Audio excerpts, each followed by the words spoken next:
Is anybody online with us? Sam is Hi, Sam. I said, trying. Hey, Are we gonna get it onto the big screen? All right. It's been a little finicky the last couple of weeks. Was it supposed to be, I thought we had a hard.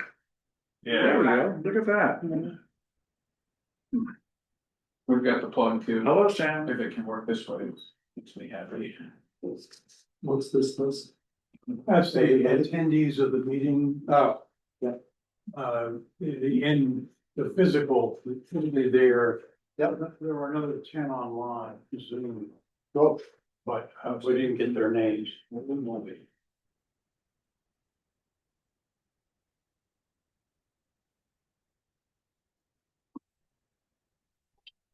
And I did get the full name of Camilla question mark.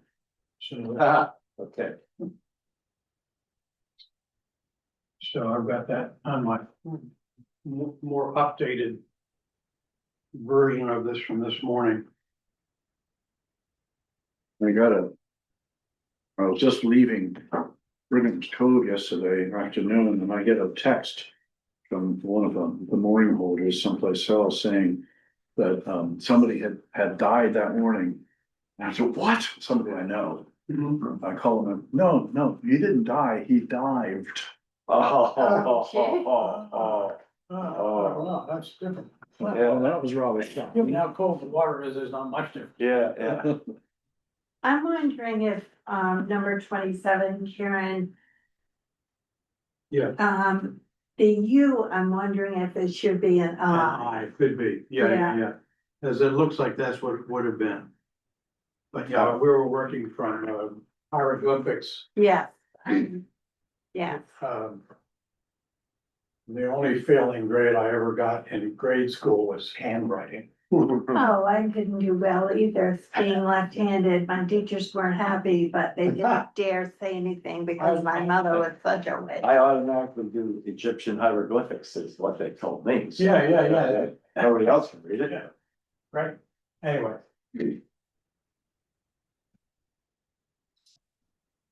I was so glad that Jared Hawks came to the meeting. I I was was just too. so thrilled that he was there. Yep. I hadn't seen him in a decade. Really? Yeah, the last time I saw him was around the time of the Sheep Island fire. Oh, wow. And he has, added some growth.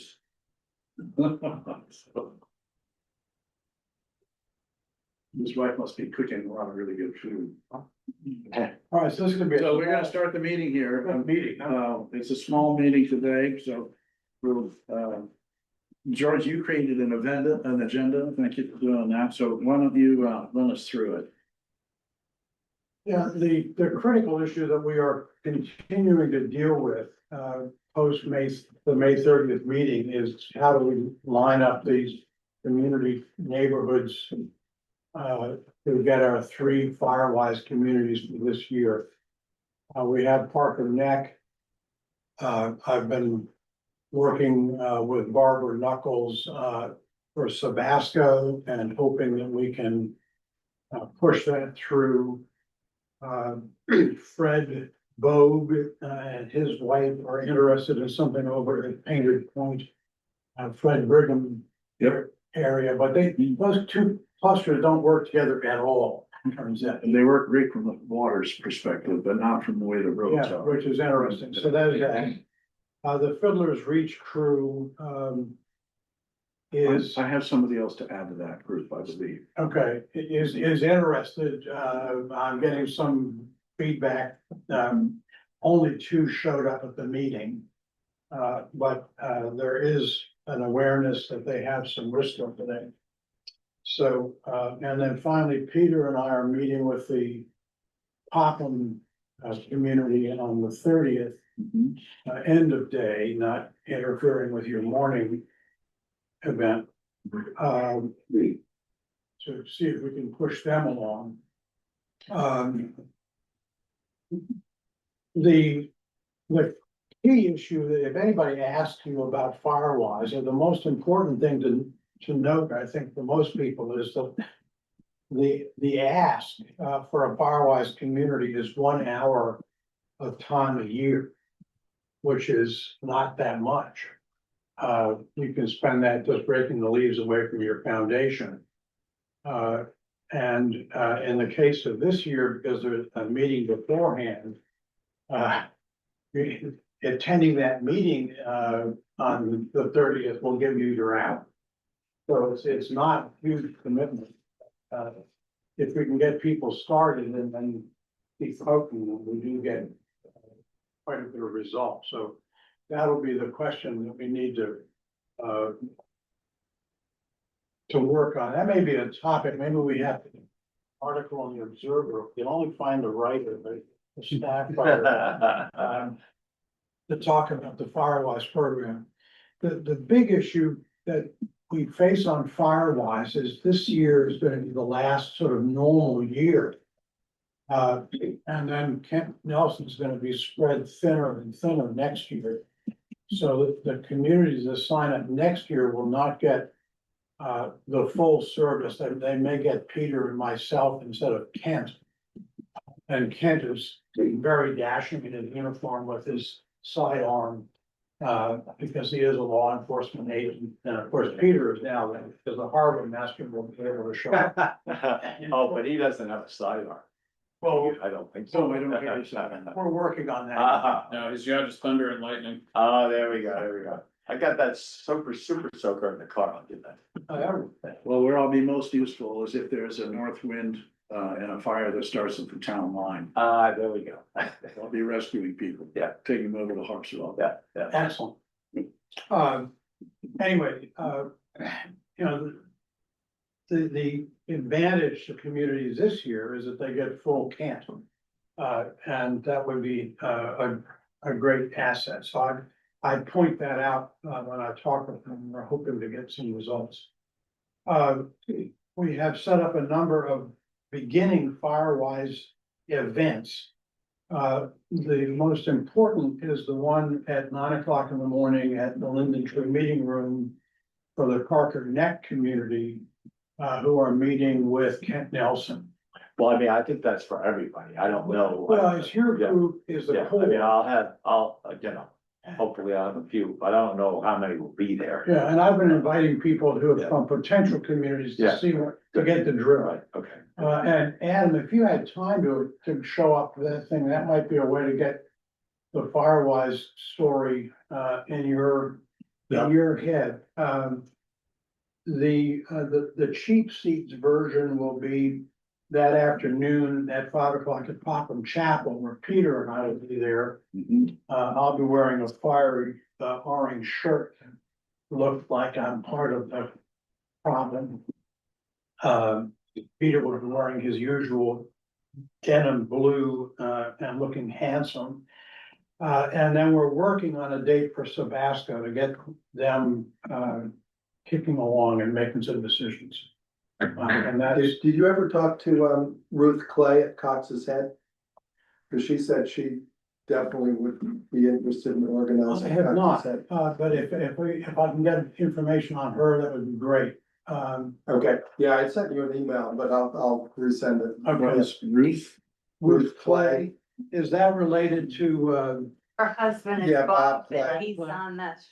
George, you did respond. You I wrote did, to yeah. her and you copied me on June Okay. 10th. all right. You asked her to give you a call. And I've So, heard nothing, so. Yeah. I can ping her again. Yeah, give her a poke. And she approached me, so I think she's. And you know, what I need to do is look at the map and see how many people are there, and, you know, can we get enough of a cluster to make it worth doing, but you know, at this point. Anything is better than nothing, so. Yep. Anxiety builds. The third thing is that we've begun something of the survey process, on June 10th. Kelsey Daigle organized a invasives IMAP workshop. We met at a bizarre location, I thought, in the Basin Preserve. not easy to find, so we put up arrows and workshop, getting people to it. But it turned out it was an incredibly, terrific site, with 4 different invasives that I am familiar with from my backyard in Philly. So that was nice to see my old friends there. And Chad Hammer, who is speaking tonight The library. at the library, was very informative. Huge amounts of information on identification and all the various tools, and then began showing us the specifics in that, in the area that we were, that Kelsey had picked out. Began to suggest ways that we could begin to manage some of these problems. He'll be here again tonight, and I've just sent him an email this morning asking whether he could talk with the town about becoming more systematic in dealing with these invasives. Most of them tend to end up along the roads because of the disturbed soil, so that they get in there. What Chad made the point that was interesting was that the invasive plants have some sort of super skills that they can move large distances very quickly. In the case of knotweed, it has seeds that disperse in the wind, but also because of where it locates along the roads, when the roads are graded, it moves the seed material further down the road, and you can sort of see the sequence. Big cluster, smaller cluster, smaller cluster, and that tells you that when they did the roads, the seeds were in the material, and that shows up. But I think that'll be something that we can probably, if we do it right, help the town both accomplish the goal and do it with less effort. Will you be attending tonight? No. Will you be attending tonight? Yeah, I'm actually introducing Oh, Chen, good. so I'll make the connection to the Right. fire line. It's not just what he's talking about, but if we could tie the whole concept of invasive species that he's discussing with the CWPP Right. thing. That's what, So, yeah, But that does not mean people from away. but And people from no away invasives. aren't invasives. Somebody was telling me in Ireland, they call them blow-ins. Blow-ins. Which I thought was- I like it, that's good. Yeah. I think that's an excellent idea, George. If we can get him separately to talk with Panda, Right, and get some guidance and cooperation Right, that way. But yeah, this seems like an ideal way to bring, is this one of Bob Keyes's events? No, it's just the library during the summer has one Wednesday a month, has a speaker. Not an interview, the Bob Key stuff is more conversations, interviews. This is just, straight speaker, 40 minutes and then Q&A. yeah, and he'll have slides and visual material, and was very, very informative. He said he's bringing a lot of handouts, Good, so. good, yeah. Now, Peter and I were impressed with all that he brought, and the good piece of this is that there is now this IMAP invasives app that you download on your phone. You sign up, give them a password, which I've already forgotten. Sign up on your phone, and then you can photograph a plant and send it in, and that is in Maine dumped into the Augusta database. And Chad actually looks at the photograph and says, yeah, that's it, or that's not it. So that there's actual some being careful.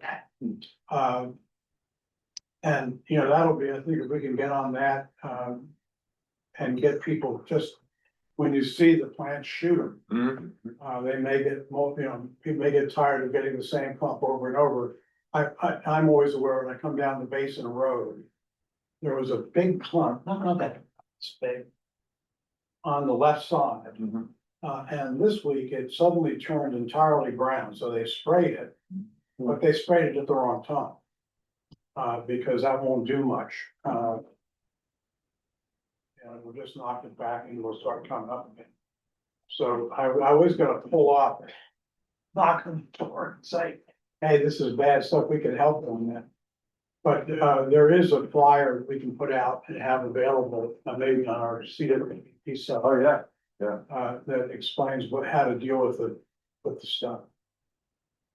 You might also want to consider putting that information on the Phippsburg residents page on Facebook.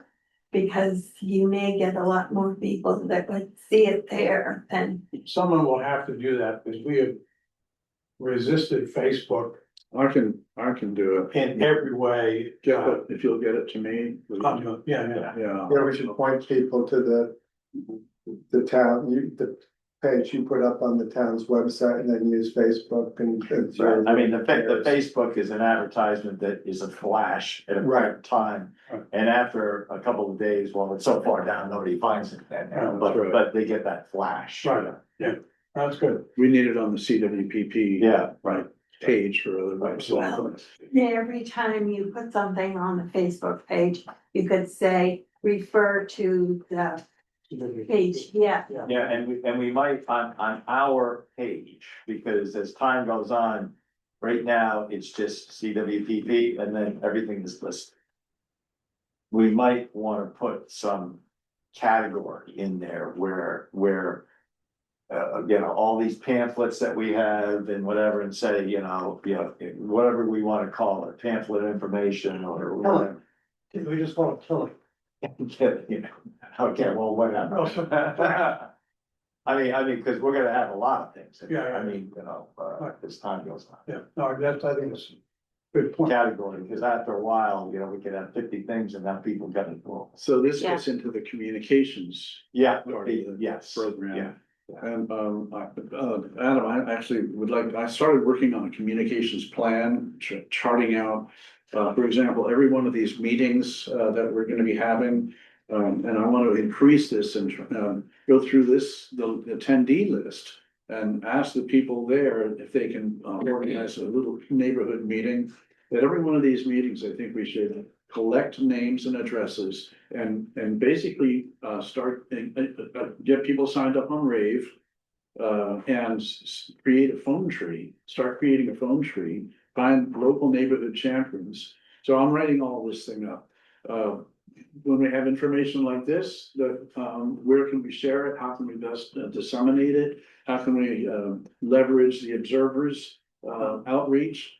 How can we leverage other communication like CARES newsletter and the other, all of this stuff needs to be systematized and organized, and so I could use some help. Yeah, I'm organizing. glad if you want, I'm glad to help on that.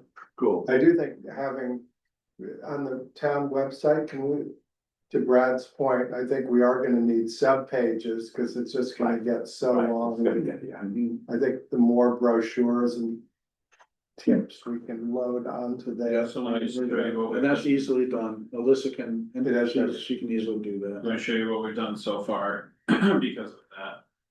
So you guys go to committee page. We have. This is a Google Drive, which is just Oh, filled yeah, cool. with all the Oh, stuff. great. Yeah, I hadn't seen that. Yeah, Okay. so that's where we've just been putting it so we can Yeah. somewhat effectively store it. But yeah, you guys can tell us what you want to be on your main and then what you want to put just in that Google Drive. Cool, that's excellent. That is new. Yeah, Yeah, that's great. good. Cause I looked the other day. Yeah, we did that, I think, last week. The other piece, obviously, what I'm asking, I sent Kelsey a note, this morning Can we bring asking how she wants to use her. Yeah. Her trained people, does she wanna have some sort of system of looking at the town? Have them maybe work, by the tax map, cause those tax maps are small enough units that we could. Actually conceive of covering on.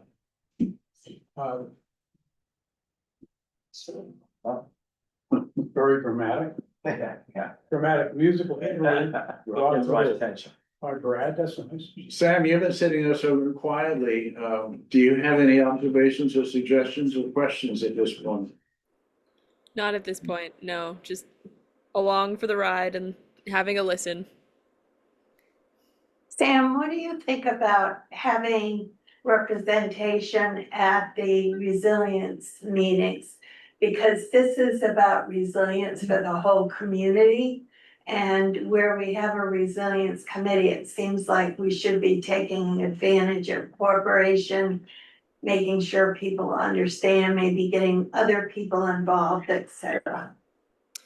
Yeah, I mean, definitely I could serve as that, or we could have more representation from the committee as well. I know Peter, you stop in occasionally. Um, so whatever works there. I've been thinking about proposing to that committee something along those lines also anyway, just in terms of like how we can incorporate the resilience from other communities and maybe start to bolster the CRC. But we can talk more about that later, I think, definitely. The next meeting is this afternoon at 2:15. Yep. The resilience meeting is today? Yes, Hmm, 2:15. I won't be able to join you, I'm afraid. Sorry. And I am hosting people who leave tomorrow. Sorry. Well, Sam and you, Mary, can represent, right? Yeah. Well, I'm not on the committee, so I try Well, no. not to say too much. A bad That's not idea, stop people you. aren't there listening to you, so. Anyway, yeah, I think that's an important thing, is because we have issues that sort of cross connections. I was looking at the, the conservation commission and things seem to all be about enhancing life, and we're taking on the idea of killing some things, so that'll be the problem, we need to figure out. How knotweed and phragmites and things fit into the those committees. They're obviously important problems. Have you talked to Ellen Winchester, who's the summer chair or the winter chair? And Bob Reyes is away, but Ellen is the committee or the conservation commission. I reached out to her, at the beginning of this, and she made it clear that she was not gonna be taking on any responsibilities, any talking, anything. Thank you very much, I'm busy. Well, I hope I can get my husband involved because he's worked the conservation commission on invasives. Okay. And he's very concerned about invasives affecting Center Pond and the community as a whole. Yeah, So good, that would be great. I'd love to have a connection, because this is something that the entire community, if we could identify it and then map it, and then set up a sort of a sequential route in which you can cut it at the right time, Thank you you. can actually get somewhere. And I had an interesting, aside, but I was coming out of the transfer station. And there's as you're coming back to the main road from the transfer station on the right, there's a big clump of knotweed. And the person who owned the property was just coming out, and I stopped and I rolled down the window and I said, I guess an old term, I used the button for the window to go down, but I didn't roll anything. And I said to her, wow, you've got a nice stand of knotweed there. Can we help you deal with that? And she was very nice, and she said that her husband had died a couple of years ago, who had managed her property. And she had MS and wasn't doing much of anything, but she was very concerned. She suddenly realized all this stuff was going like crazy. So I'll drop her a note at some point, see if we can actually get something to happen to her knotweed collection. And I think all of us need to feel free to say to folks, this is a really difficult plan. And the longer you let it grow, the worse it is. Where do we get the app? Just you Google iMapping Basics. Oh, really? Are you going to facilitate a training for that? All I wanted from Chad was the training, but I couldn't stick around for it. Oh, yeah, well, Susan is totally up on it, yes. So We can do that. can you get Susan to do a training We'll work on that. as you put the team together? By the way, Ariana is scheduled to join us at 10:30. Right. From SWCI. And that leads into where we are with the Right. infrastructure. Yeah, but our app. And I want to ask Ariana, because she may not have access to this, but I mentioned it the other day as I was driving through the town. There are areas that are 90% hardwoods that are not high-risk areas. Then there are areas that are 90% or 100% softwoods that are definitely high-risk areas. And then there's a whole bunch of stuff in between. And I wonder if there are already maps available. They do that by photography, the aerial photos. That's what I think. That's one of the apps that SWCA would use. That's what I want to ask you about, because that can have a huge impact on informing where we put our Yeah, efforts. exactly, where we go. Right, but that's all about to change drastically with the beach nematode. With The beech tree nematode, because there's gonna be an enormous die-off of beech trees. well, there's not that many beech trees there. You would be surprised. Really? Yeah, But they tend to be understory anyhow. well, they're understory off the central tree that spawned them, Oh, and then they kill everything around themselves, and then they. the beech does that Yeah, too? big colonies, Yeah. What do they call it? Allele? allelopathic, yeah. It's an allelopathic plant that kills. Yeah. What's the word? Allopathic? I think this is a plant, homeopathy, Here we are. Hello. Right on time, man. You are punctuation. I mean, punctual. Hello, Harry. Hi, everyone. Sorry about the scheduling communication. I'll get on the same page with George in the future. I got a question for you coming right out of the starting gate. We have noticed that there are areas of the town that are largely hardwood and other areas that are largely softwood. And of course, the softwood areas are the ones that are at highest risk. And I'm wondering if you have access to mapping of the different tree types already, and how quickly you could share that with us if you do have that. Yeah, so what I can do is pull a vegetation layer out of IFTDIS, which is the Interagency Field Decision Treatment Support System. It's how we work on wildfire modeling. So it's not going to say here is, ash and here is oak, but it will say in general what the different vegetation types are on the ground. And then more importantly, from my perspective, I have fuel model types on the ground, but they are 30-meter pixels.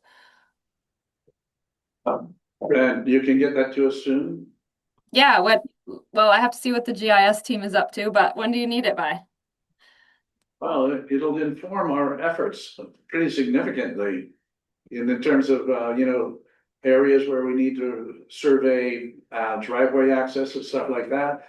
If we have a hardwood area, a 300-foot driveway doesn't mean as much, but if you're in the middle of a softwood forest, it's highly critical. Yeah, what about mid next week? That sounds fine. great. That's fine. That's fine. Okay, Thank you. copy. Yeah. And Ari, another thing too, we talked and, I saw your note or whatever about the app for the infrastructure piece of it or whatever. I gotta imagine that you've got something, okay, that you've done many, many times before for others. And I'm wondering if there's some kind of a timeline, of when we can get that app. We're looking at other things in the meantime. But I'm wondering, what your timeline seems to be to get that application to us. Yeah, so I had emailed a couple weeks ago just asking for a list of names of people who might be interested in the training so that I can set up a training for you all and I can bring the app and Oh, okay. so Ari, I've got the list that we will be sending to you. We've been sending everything out on BCC to leave people with their own privacy, but when they get a note, it's just their name. So if you want to set that up, that would be great. And I'll get that to you. I'll get you the list when I get back. Okay, Yeah, great, George. And we, now we're coming up to a pretty busy time, so we gotta figure out a good time. Cause we've got what, 1, 2, 3, 4, 5, 6, 7, 8, 9, 10, 11, 12, 13, 14, 15. So we've got at least 16 people, and I think I have another one.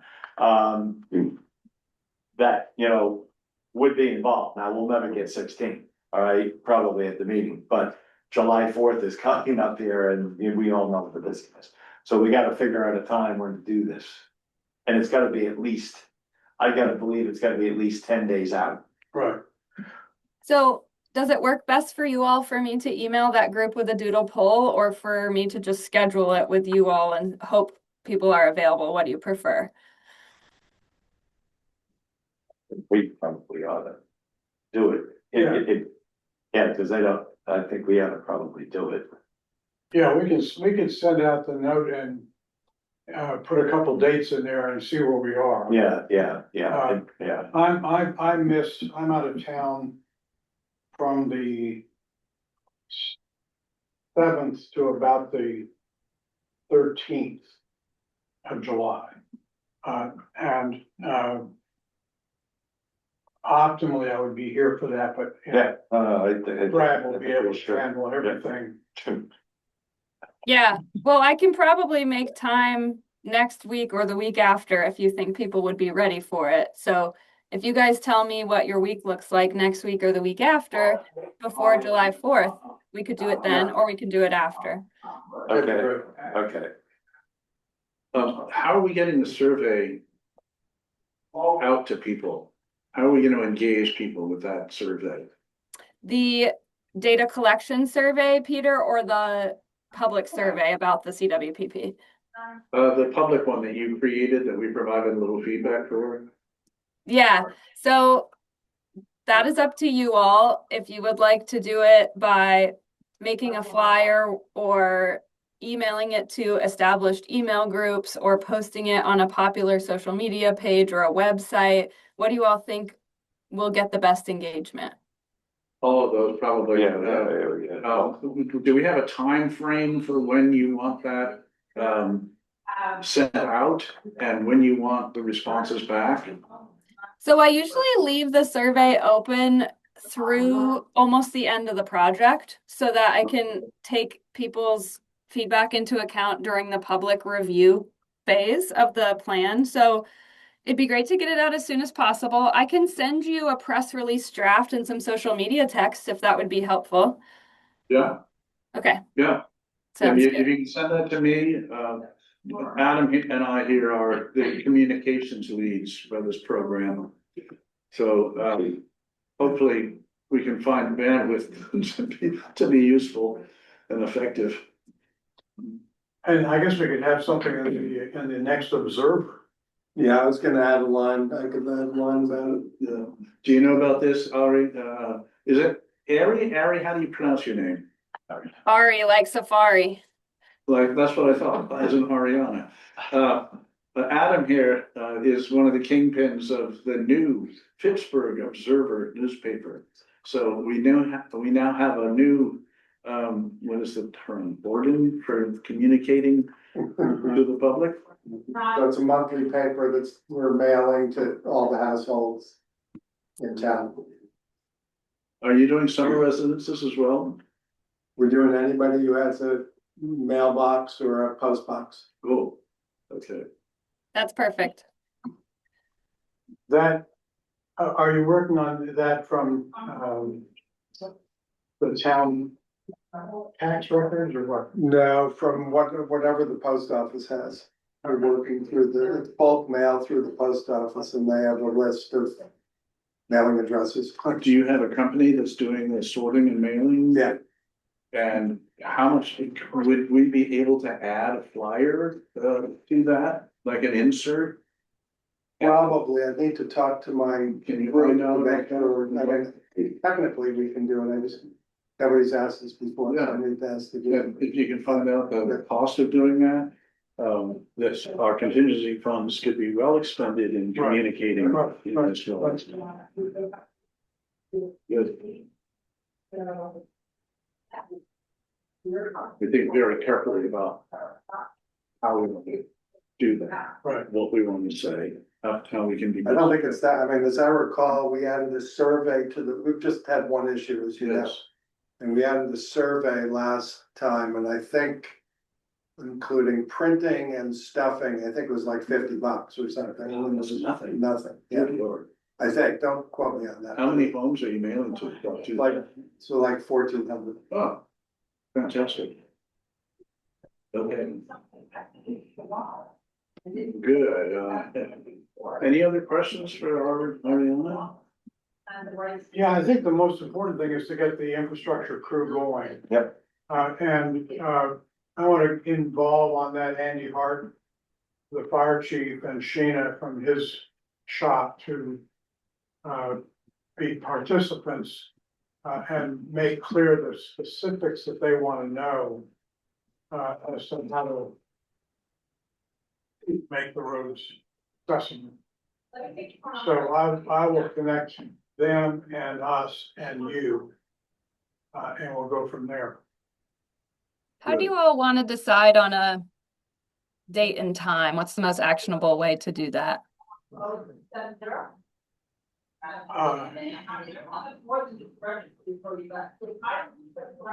only thing I have on my calendar that is really critical is June 30th. And that would be an opportunity as well to tell people about the infrastructure workshop. So anything after June 30th, it might be good for me. It's about $80. Right. So George wants to schedule after June 30th. I'm, Well, yeah, well, it'd have to be after the 13th because, you know, after the 30th, you're right there on July 4th and you're leaving 7th through 13th, Right, so right. That's the probably question. mid-July. Let me take a look. Right. Let me take a look. I will be back in town on July 20th. Okay, Okay. So, we should aim it then as early as possible. or on July 20th. Yeah, Okay, that gives plenty of advance notice for people, so, okay. I am also thinking that, we should really now focus at the committee level. And engage, instead of having our Wednesday meetings as a full meeting, let's just focus on the invasives, the infrastructure, and the communications as discrete meetings. Up to this point, we've been sort of generalizing and everybody's. Yep. But you see what happens is that you start losing people. right. We gotta, I think the more specific we are about the interest that people have, the more engagement we're gonna have.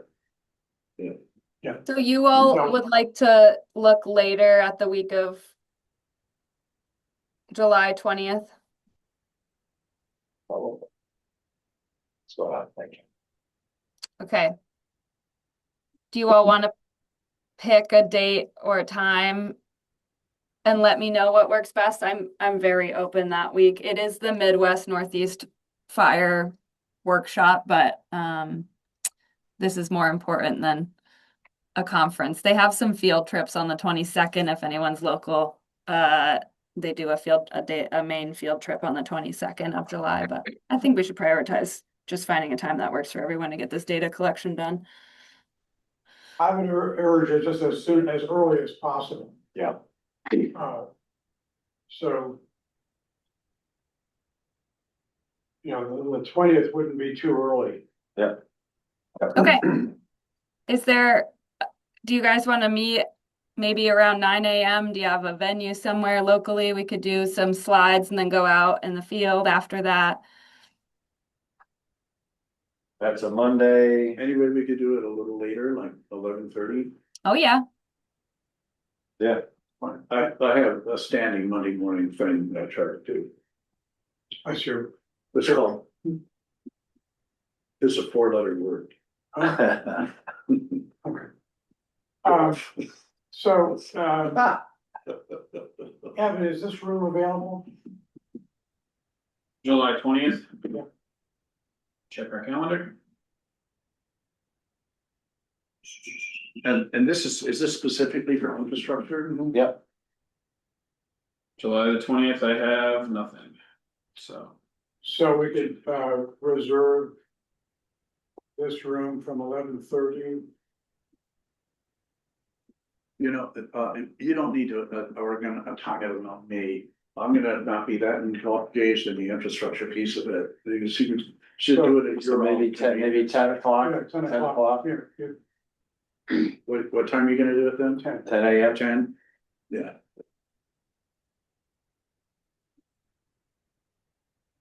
So Ariana, 10 o'clock on July 20th. Great. I'm sending you a calendar hold now, and I'll send it on to the volunteers when I get all the details squared away. Yeah, I'll get that to you when I get back. Cool. Also wanted to know if you guys had a list of just the core team. You know, right now I've just been emailing George and Peter, but if you guys have an email list of kind of everyone who's our core team here, executive committee for the project, that would be helpful for me just so I can be in touch. Evan could send you that. He's got the list that gets sent out.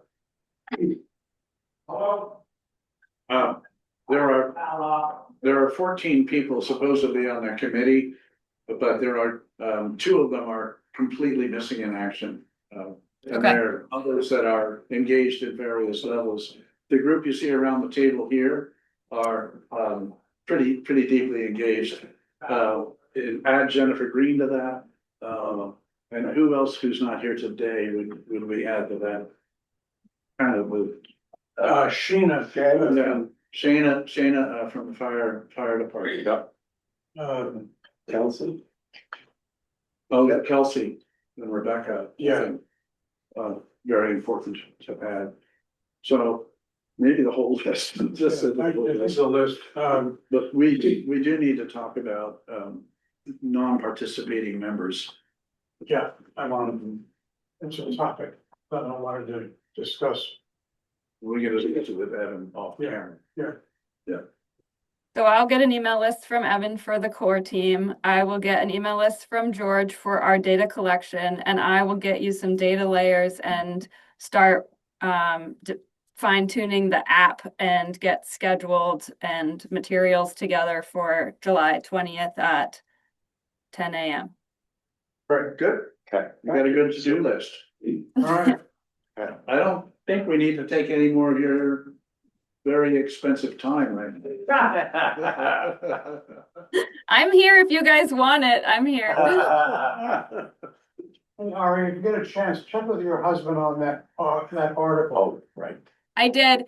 So the graduate student marked it as not available, so he can't get to it either. So he's reached out to that advisor. So I'll let you know. Yeah. Great. Cool.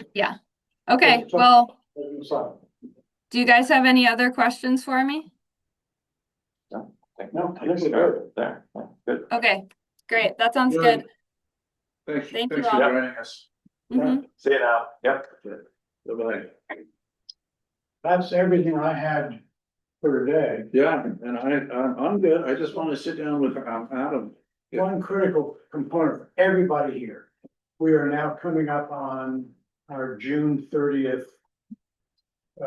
Tell the state what we've been doing. So I will put together an outline of what we've done. But we're gonna need our hours, our timesheets. And be able to assemble that to say that in fact, the community is working and doing stuff. And from before, all of our meetings are here. It's Right. my understanding that others, somebody, I don't know, Evan or whatever, was taking those Yes, hours. right, Evan has these hours, Hours, okay, but everything else we should be Yeah. paying attention to that. okay. You remind, how do you do remind me how to do the hours? There's a timesheet that I've circulated. Okay, Yeah. so we each have our own, it's not centralized on. No, and then So who do we wanna send the timesheets in and when? Evan, To Evan? Evan's gonna Okay. need it, by the end of the month. Okay, okay. Yep. Any time you spend 31 minutes, it counts as an. Right, okay. That time that Evan's been recording, was that also recorded for the event that happened on the 30th? Or was that Yes, individual? we have their names and we had, therefore we could say that we had 60 people times 2 hours is 120. Is that Yeah, including like the volunteers that were participating? Yes. Yeah, Okay. Yeah. Yeah, we have you on our list here. because we were actually there before, setting up and doing all that, so Right. that should count, so. He's got. And all the meetings that we're setting up now, the Yeah, yeah. neighborhood meetings, the 2 on the 30th. Keep track of the Oh, yeah. names Oh, yeah, I of got the it. people. I started keeping time earlier before we got that. Well, that's Now, good. I can track, I can, but that was on my time sheet, which is very similar to the other one, but it doesn't have the automatic out. So, Evan, you tell me, I'll either transfer all that to the typical one that you sent around, or I can give you mine. But then I don't know what is you're gonna be able to merge them. I don't know what you're, in other words, how to make it easier for you. I'm just gonna forward it right on to the state and they can figure it out. Each one? Yeah. Oh, fantastic. I'm gonna try and Great. avoid as much of that nonsense. I was just gonna say, that's a headache. Okay, gotcha. We've just gotta send them hours so we can finally draw down the funds Great. and do the Fantastic. quarterly reporting. Other than Fantastic. that, Okay. yeah, the formats, I'm unconcerned with it. We might have to go back in time and then I might have to print out like a minutes sheet and have everybody sign it that was at individual minutes, cause they were the hurdle for that was a pain in the Yeah. butt. So Okay. when the time comes, I'm probably gonna wait until after July to do our drawdown request, just because it'll be cleaner on our account. So when do you want the timesheets? I definitely want something before June 30th, or June 30th, June 30th. yeah. And then I'll be able to at least put that. Including June 30th, because June 30th is a Saturday. And that's June our 30th meeting. is a Tuesday.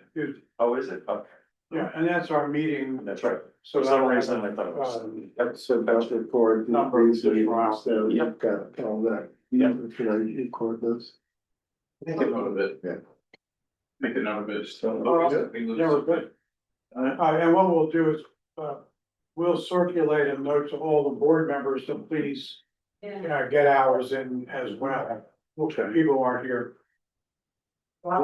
Just take a look at the drop monitor while we're all hanging. We're gaining a little bit all the time. That's good. What does the L mean? Long-term impacts, no good. Yeah, cause it's been so dry for so long, the groundwater is down. Yeah, they've run wells dry already in Popham. Really? Yep. Wow. Yep, so that's gonna go downhill quickly. Not good.